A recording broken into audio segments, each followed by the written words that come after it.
Қос құрбы Рано Омарова мен Луина көкелерін тапты. Бұл туыстық қатынас емес, жұмыс бабымен әрине. Биыл әншілер үй шаруасындағы батыл әйелдер атты жаңа фильм түсіріп жатқанын айтқан болатын. Алайда оған қолдау көрсететін спонсордың жоқтығынан жұмыс тоқтап қалған еді. Енді міне оны толық қолға алатын кез келді. Дегенмен фильмді күтуге асықпаңыз. Оны келесі жылдың еншісіне қалдырып отыр.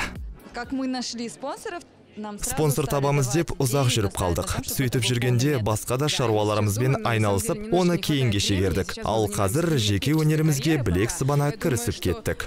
Айтпақшы, жеке шығармашылықтарыңызда қандай жаңалық бар? Сейчас я пока что записываю активно свой альбом. Қазір альбом жазу үстіндемін. Әзірге сиясы кеппеген 3 әнім дайын. Халықтың жүрегінен қайсысы орын алады, соған бейнебаян түсіремін. Какая песня больше найдет отклик? Толыққанды бір жұмысты аяқтап, екінші іске кіріскен жөн. Ал әзірге сіздерден жаңа туынды күтеміз.